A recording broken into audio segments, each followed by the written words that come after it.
Beliau selalu mengatakan investasi saya ke kalian itu di sini, di otak, sekolah. Itu Luar selalu dia biasa. katakan sekolah. Luar Itu biasa. adalah investasi yang terpenting. Itu nomor 1.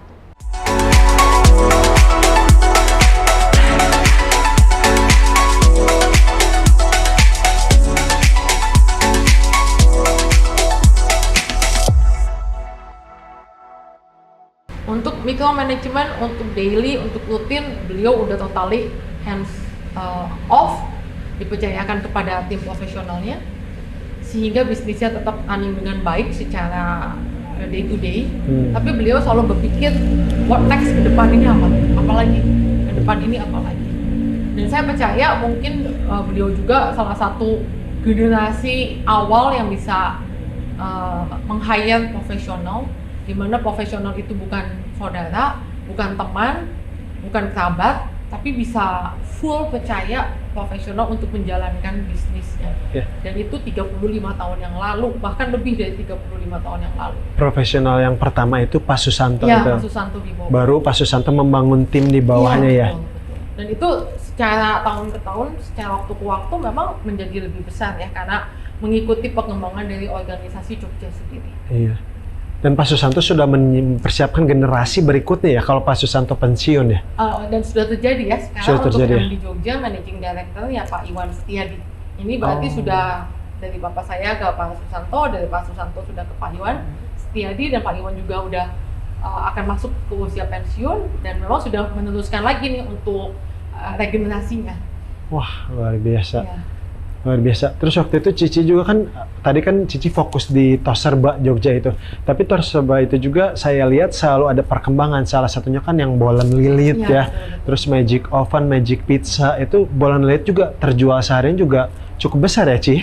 1 bulan ya. Satu bulan ya? Sangat besar ya, di atas 1 juta piece. 1 juta piece. Ya, 1 bulan. Nah itu bagaimana pengembangan ide awal Papa Cici bisa sampai ketemu Sana. mengerjakan segala sesuatu bisa berhasil gitu, Ci? Apa sih kiat-kiat?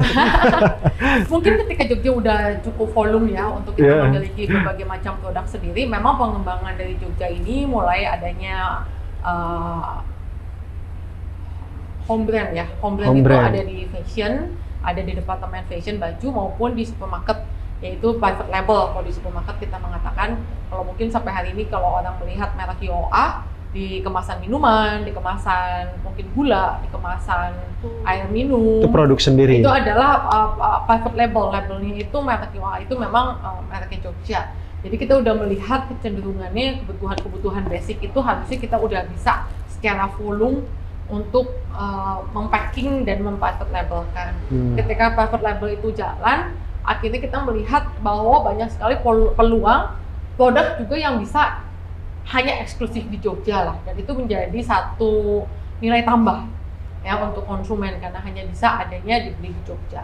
Contohnya ya seperti tadi adanya bolen lilit. Bolen lilit memang salah satu produk fenomenal sampai hari ini. Fenomenal sampai hari ini, yang dimana konsumennya masih sangat suka, dan saya rasa kalau udah lebih dari 5 tahun produknya itu udah sustainability-nya itu udah terbukti ya bahwa orang memang suka secara rasa, secara harga, secara kemudahan ditemukan produk ini itu udah kena gitu ke konsumennya. Mungkin di awalnya itu memang kita memiliki, jadi secara pengembangan produk F&B ini juga nggak sebentar. Dari lebih dari 15 tahun yang lalu memang kita udah menggunakan konsultan untuk bakery pun kita udah menggunakan dari Singapura. Singapura, dan setara dengan produk-produk yang ada nama di Indonesia, produk bakery yang proper. Kita udah berani meng-hire konsultan untuk membuat bakery sampai membuat central kitchen untuk bakery ini. Dan dimana kalau papa saya memang hobi sekali untuk meng-hire konsultan berbagai sering macam. Ya, Ci? Sering, dan itu konsisten. Beliau sangat melihat apa yang mau dikembangkan, dia akan selalu cari si konsultannya dimanapun konsultan itu berada, baik di Jakarta maupun di luar negeri. Dan dia selalu menginginkan adanya transfer knowledge. Ya, tapi memang di tim kaminya di Jogja Pusatnya itu udah ada timnya, tim departemen itu udah kuat, udah ada timnya, udah ada staff yang lamanya lah kasarnya yang bisa di-transfer knowledge. Biasanya transfer knowledge ini berlangsung 1 atau 2 tahun. Kita meng-hire mereka 1-2 tahun, Sehingga diajarin lah Transfer knowledge-nya ke ke tim. Papih Cici atau Enggak, ke tim? ke tim. Beliau hanya mencarikan Oke. mana yang qualified, yang bonafit lah. Tapi gimana buat Jogja ini, kan kalau transfer knowledge ke tim, kalau timnya pindah dari company Jogja gimana, Ci? Udah ada standarnya. Oh. Sistemnya jalan, standarnya jalan. Jadi Jogja ini nggak ada istilah bahwa kalau 1-2 orang ini pindah atau retired atau pensiun itu nggak berjalan. Bisnisnya itu nggak berjalan. Udah ada sistemnya. Sistemnya itu yang jalan. Yang buat sistemnya itu Papih Cici Jadi tiap juga ya? departemen sih udah ada sistemnya. Nggak beliau, tapi setiap departemen itu memang bertanggung jawab terhadap sistem ini. Gitu loh, bertanggung jawab di dalam sistem ini. Jadi ya siapapun orang kan keluar masuk, apalagi yang bantu ya, staff gitu, itu selalu hal yang biasa. Jadi selalu beliau mengatakan orang datang dan pergi itu biasa gitu, jangan dilarang atau jangan disusahin atau jangan nggak bolehin ya. Tiap orang juga memiliki mungkin mimpi masing-masing lah. Betul gitu loh. Tapi kita siap gitu loh, makanya ada regenerasinya jalan, trendingnya jalan, sistemnya jalan, standarisasinya jalan, gitu. Sehingga semua juga kasarnya asal diajarin bisa. Luar biasa. Tadi juga Cici bahas soal sustainability bisnis ya. Kan banyak kalau bisnis zaman sekarang tuh yang penting viral dulu, tapi tahun depan ada atau nggak ada juga nggak tahu. Tapi Jogja ini sudah terbukti sangat sustain dari toserbannya, produknya, bolen lilit, semua tuh bisa sustain ya, Ci? Puji Tuhan ya, 43 tahun. Kayak toserbannya juga kan mungkin banyak gempuran dari asing yang masuk kayak Carrefour, atau yang lain, tapi kenapa Jogja ini bisa terus sustain, Ci? What do you think? Ya, ketika bentuk Hypermart masuk pertama ke Indonesia, semua orang gonjang-ganjing, semua orang itu mungkin ketakutan, semua orang itu mengatakan bahwa mungkin lokal supermarket itu akan mati, tidak akan ada lagi, karena secara mungkin financing dan format itu mereka lebih kuat, sehingga mungkin supply chain dari supplier, dukungan juga lebih didukung, ya mungkin secara finance juga tidak terbatas. Tapi yang kita lihat sekarang malah kebalik, ya, yang asing-asing ini yang cabut dari Indonesia nggak bisa bertahan, dan yang lokal kok masih bisa sampai hari ini. Jadi waktu mereka datang, masih ingat sekali, itu memang ekstra ya, ada ekstra effort dari tim gitu yang dilakukan. Contohnya kita melakukan pengecekan harga secara jam-jam. Kejam. Apa tuh, Ci? Pengecekan harga. Pengecekan harga itu jadi ke kompetitor. Oh, ke selalu kompetitor itu selalu ya? cross check, dan itu dilakukan tiap jam di toko yang memang head to head dengan Hypermart ini. Dan ketika dia melakukan misalnya harga telur ya, saat itu misalnya nih 1 kilonya 15.000, kita komit di bawah itu. Makanya salah satu moto Jogja juga paling murah ya, Ci, betul ya? Iya, salah satu kita jamin bahwa belanja di Jogja itu dikenal murah lah, bersahabat murah, lah bersahabat. Mungkin paling murah saya tidak bisa katakan, tapi kalau mungkin reasonable price ya, dan kualitinya itu saya bisa katakan itu. Reasonable price, bahwa harga itu bukan harga bodoh-bodohan, bukan harga tipu-tipuan, bukan harga main-mainan. Jadi kita selalu melakukan itu, dan itu sebenarnya adalah cikal bakal kita memiliki BI, Business Intelligence, dan pusat data analitik yang cukup baik sampai hari ini. Jadi kita bisa mengetahui setelah perkembangan, karena persaingan yang sangat ketat dari Hypermart, kita sekarang memiliki satu departemen yang juga sangat penting untuk Business Intelligence dan data analisisnya ya, sehingga kita bisa mengikuti yang laku itu apa, harganya itu berapa, kebutuhan tiap tokonya itu seperti apa, basket size-nya itu bagaimana, profile customer-nya itu seperti bagaimana. Jadi sampai saat ini kita udah melakukan keputusan-keputusan bisnis didukung dengan lebih ke data yang lebih akurat dan memang kuat ya. Jadi kita mengambilnya itu lebih pede lah. Mungkin generasinya kan ini udah generasi mungkin dari opa saya, papa saya, kami ya, ini udah generasi ketiga sebenarnya. Lebih pede sebenarnya, bukan hanya insting bisnis semata, bukan insting lagi, tapi memang ada angkanya, ada datanya, dan itu memang bisa dianalisa di setiap tokonya. Iya. Jadi Jogja fair price untuk quality produk yang baik ya? Betul. Oke.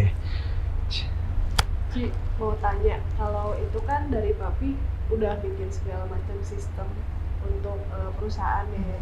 Tapi secara pribadi itu ada nggak yang beliau lakukan tuh ke anak-anaknya tuh selain tadi mimpi, apalagi sih yang dia terapkan buat generasi penerusnya? Iya, iya. Penerus ya. Ya, Oh, orangnya sangat disiplin. sama yang itu yang Cici bilang 17 tahun ke Jakarta buka kantor dari Ya, sewa. sangat disiplin. Sangat disiplin ya. Yang pertama, beliau tidak gampang memanjakan anak dengan uang. Tidak Itu gampang menurut saya memanjakan yang anak paling dengan uang. penting.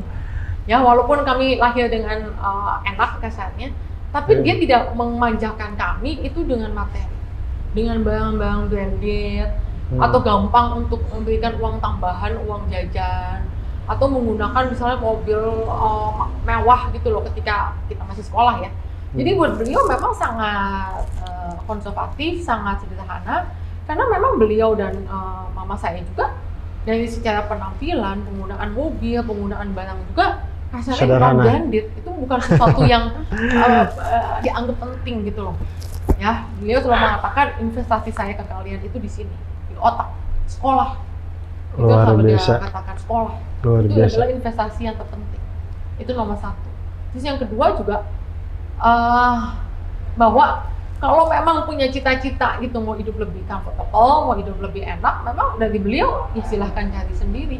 Gak disediakan bahwa nih loh semuanya udah ada, senjatanya saya kasih atau kehidupan enak itu udah di provide, sehingga too easy to get. Ya, yang saya bilang waktu saya pernah cerita sedikit, saya udah mulai punya kantor di Jakarta itu dari usia 17 tahun.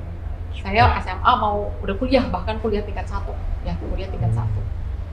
Masih tingkat 1 masih nggak di Unpar ya, di Unpar jurusan administrasi niaga. Saya sempat 3 tahun di Unpar sebelum tahun 98 akhirnya pindah ke Melbourne. Nah, di saat itu saya bolak-balik kantor ini. Jadi kuliahnya belum padat, jadi saya masih bisa bolak-balik lah gitu loh. Karena sebenarnya beliau punya satu ruko gitu di Jakarta, dan ruko ini nggak kepake dan mau dikembalikan ke ownernya. Dan beliau nanya, mau pakai kantor gitu loh, mau buat kantor nih di Jakarta. Kalau mau buat coba deh gitu loh, ayo bikin. Umur 17 loh, saya nggak ngerti apa-apa, saya nggak kenal siapa-siapa di Jakarta. Beliau kasih saya satu seperti asisten ya, seperti kepala kantor, seorang ibu-ibu yang udah senior di salah satu brand Indonesia. Entah bagaimana bisa aja dapetnya gitu loh.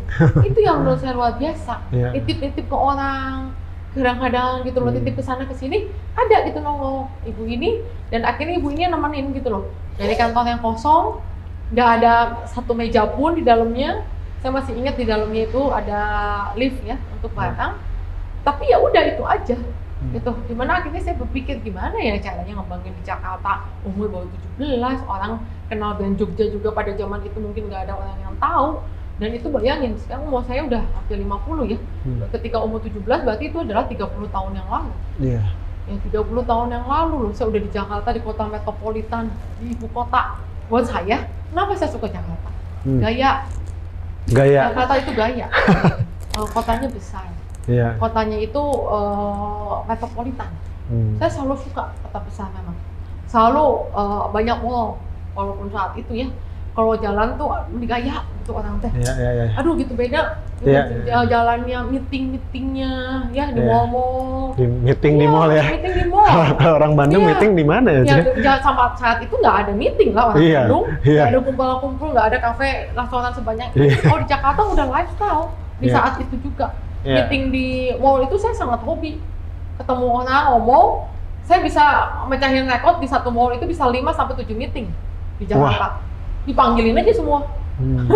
Gitu loh. Satu, saya suka ngobrol sama orang yang lebih tua. Wah, belajar dari kecil. Entah kenapa. Saya suka gitu ngedengerin yang lebih tua, lagi cerita nih pengalaman, cerita suksesnya. Saya suka gitu ngedenger, oh yang tua ini yang udah lebih senior ini seperti ini loh, dan saya nggak mau diperlakukan kayak anak kecil. Jadi nggak main tuh sama yang seumuran itu. Ya di sekolah saya main sama seumuran, tapi di luar itu saya selalu ngintilin atau bergaul dengan yang lebih tua, jauh lebih tua. Itu yang udah kerja, yang udah di kantor, apa saya, supplier, saya suka gitu loh.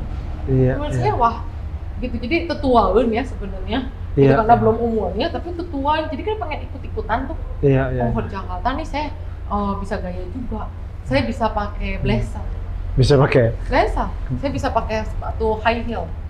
Wah gaya anak umur 17 loh, mana ada sih bilang zaman itu. Iya. Ya, dari Bandung kadang ada pakai mobil, pakai supir, kadang pakai kereta api. Kereta apinya juga masih pakai ekonomi. Iya. Kadang-kadang juga pakai yang cuman bisnis, yang pakai kipas. Iya. Kalau nggak kebagian, itu bisa jam 5.30 pagi kita berangkat. Yang sama staf di Bandung ya, staf Bandung. Luar biasa. Di Jakarta, nyampe Jakarta join dengan satu staf saya di Jakarta. Ya udah, kita mulai keliling-keliling, mengenalkan diri, bawa kartu nama, gitu loh. Apa sih Tosoba Jogja? Kita pembayaran juga masih pakai cek ya saat itu, cash keras.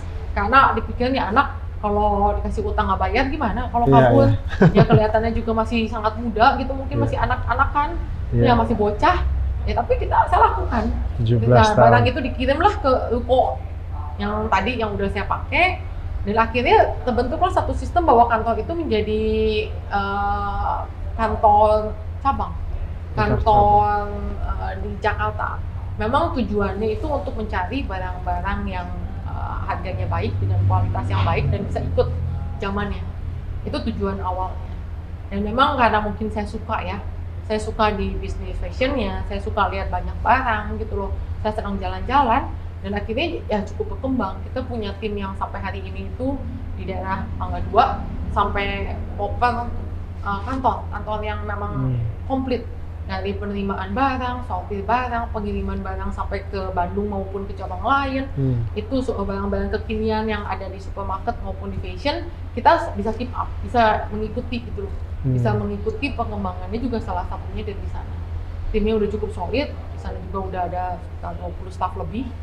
Ya sehingga itu juga salah satu mungkin cara kita sebagai pemain daerah itu bisa cukup eksis gitu loh, bisa apa cukup tuh caranya? eksis. Karena di Jakarta ini kantornya udah jadi.